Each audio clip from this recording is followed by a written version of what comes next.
Have you ever watched a movie that made your skin crawl? Not just with a jump scare, but with a deep, unsettling feeling that something is fundamentally wrong with the human body? That, my friends, is the magic of body horror. It has a subgenre of horror that doesn't just scare you with monsters lurking in the dark, but with the monster that could be lurking inside you. It taps into our most primal fears: loss of control, disease, mutation, and the horrifying idea that our own flesh and blood can betray us.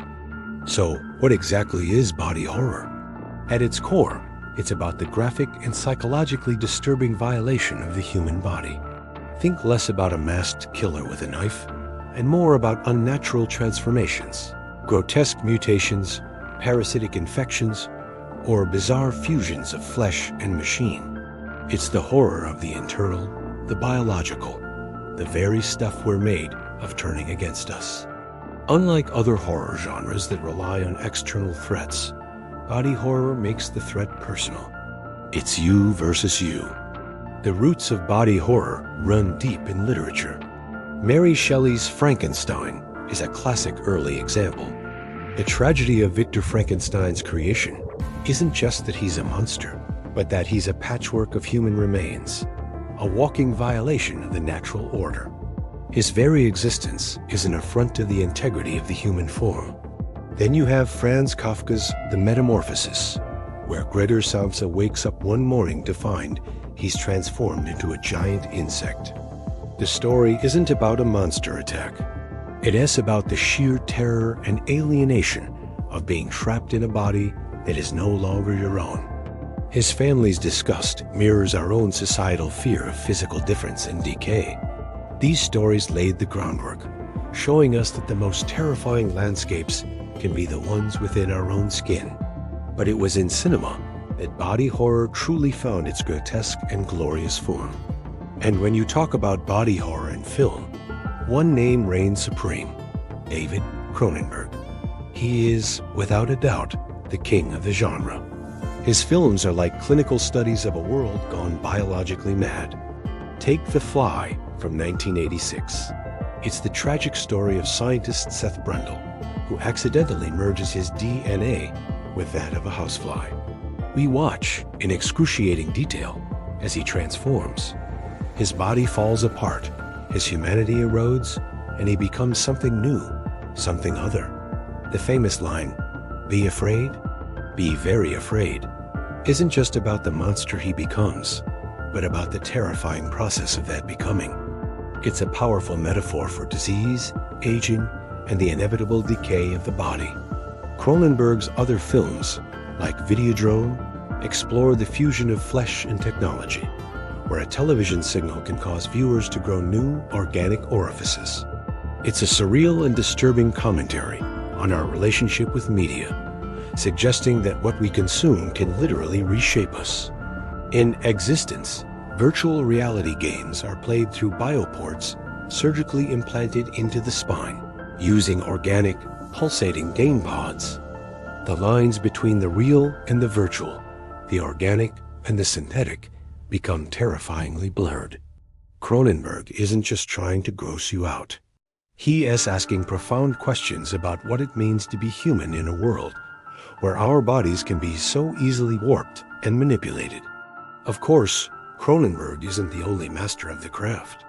John Carpenter's The Thing from 1982 is a masterclass in body horror and paranoia. A shape-shifting alien infiltrates an Antarctic research station, and it can perfectly imitate any living organism it absorbs. The horror comes not just from the creature's grotesque transformations: spider legs sprouting from a severed head, a chest cavity opening into a giant mouth, but from the psychological terror of not knowing who to trust. Your closest friend could be the monster in disguise. The body is no longer a sign of identity. It's a potential vessel for an alien horror, a mask that could be ripped away at any moment. The film brilliantly plays on our fear of contagion and the loss of self. This fear of invasion is a central theme in many body horror films. The Alien franchise, particularly the first film, is a prime example. The iconic chestburster scene is perhaps one of the most famous moments in all of horror cinema. It's a shocking, violent perversion of birth. The human body becomes an unwilling incubator, a host for a parasitic predator. The xenomorph's life cycle is a biological nightmare, turning our most natural processes into instruments of terror. This taps into deep-seated fears about pregnancy, parasitic infection, and the violation of our internal space. In Japan, body horror took on its own unique and extreme flavor, especially with films like Shinya Tsukamoto's Tetsuo, the Iron Man. This is a frantic cyberpunk nightmare shot in black and white, where a man begins to sprout metal from his body, eventually transforming into a walking, clanking fusion of flesh and scrap iron. It's a visceral, overwhelming experience that explores themes of urban decay, technological fetishism, and the loss of humanity in a cold, industrial world. The transformation isn't gradual and tragic like in The Fly. It's violent, chaotic, and aggressive. It's the body rebelling in the most metallic way possible. So why are we so drawn to these disgusting and disturbing stories? Why do we put ourselves through the experience of watching someone as body betray them in the most horrific ways? Well, for one, it's a safe way to confront some of our deepest anxieties. We all fear getting sick. We all fear aging and our bodies breaking down. We all fear losing control. Body horror takes these universal fears and amplifies them to a fantastical degree. By watching a character turn into a flyman, we can process our own anxieties about illness and mortality from a safe distance. Body horror is also incredibly effective at social commentary. It uses the grotesque to talk about real-world issues. Videodrome critiques our passive consumption of media. Tetsuo comments on the dehumanizing effects of modern urban life. More recent films like Raw use cannibalism as a metaphor for a young woman as sexual awakening and the messy, often terrifying transition into adulthood.